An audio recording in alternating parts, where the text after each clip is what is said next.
A multi-million-dollar homeless services contract in Long Beach that was abruptly shut down. In an exclusive interview with our own Mekahlo Medina, the Long Beach City Auditor is detailing serious concerns about oversight, missing records, and why those problems weren't caught before millions of taxpayer dollars went out the door. Hi, Mekahlo is live at Long Beach City Hall with what he's uncovered. Mac.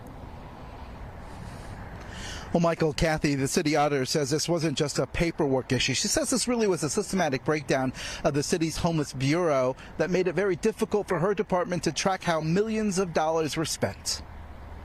I take my job very seriously. We take these concerns very seriously. Long Beach Auditor Laura Dowd is deep in a multi-year-long audit of more than $69 million spent between 2020 and 2025 on combating Long Beach's homeless problem. The city awarded $24.6 million of that money to shelter operator First to Serve, where Dowd says she found serious red flags. There was some missing information from some of the documentation. In some cases, there was no documentation. Was the city of Long Beach getting the services they were paying for? That's one of the things our audit and our investigation is diving into deeper right now. Has this been referred for criminal investigation?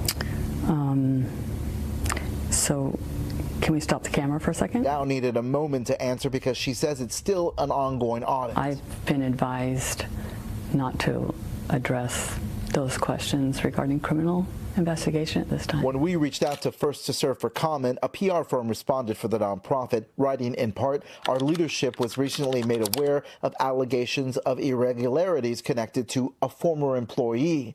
Neither First to Serve or the city would elaborate more. First to Serve says they are cooperating with Long Beach's investigation and have launched one of their own. Dowd says First to Serve is not the only contractor they're looking at. We are looking at another. One other or more than one?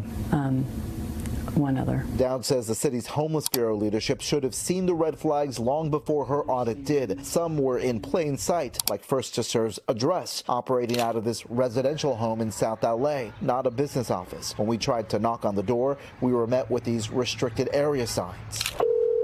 Trying to get a hold of the CEO. And when we tried to contact their CEO, we were told we could only leave a message with the receptionist because their nonprofit does not operate using email, only in person or by phone.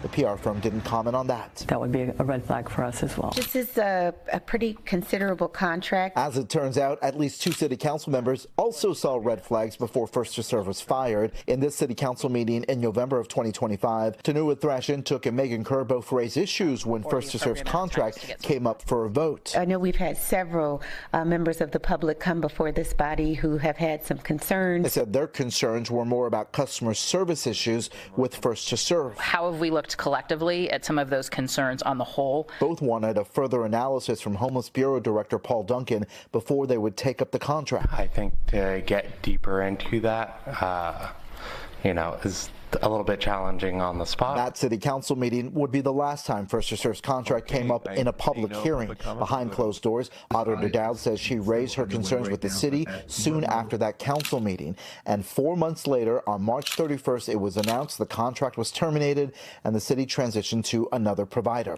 We reached out to both council members for comment, asking them to elaborate on their initial concerns, if they felt they had sufficient information to make an informed vote, and how they viewed the city's homeless bureau oversight of the contractor in hindsight, but both did not respond. Should have this been caught sooner?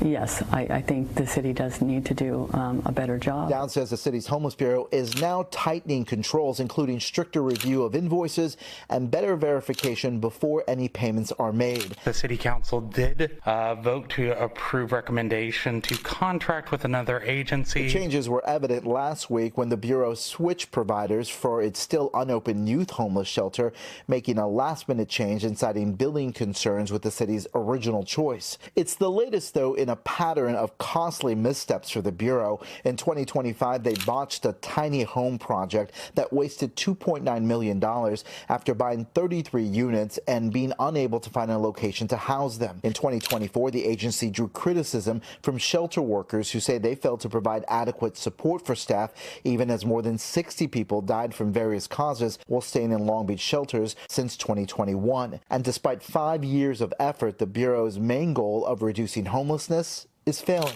According to Long Beach's point-in-time counts, the number of unhoused residents have surged by more than 76% since 2020, far outpacing the city of LA that had a 5.75% increase over that same time period, and the city of Oakland, which is a similar size to Long Beach, that saw a 35% increase. Long Beach did have a slight decline in 2024 by 2% before increasing again last year by 6.5%. Should there be some accountability for the mistakes that were made? Yes.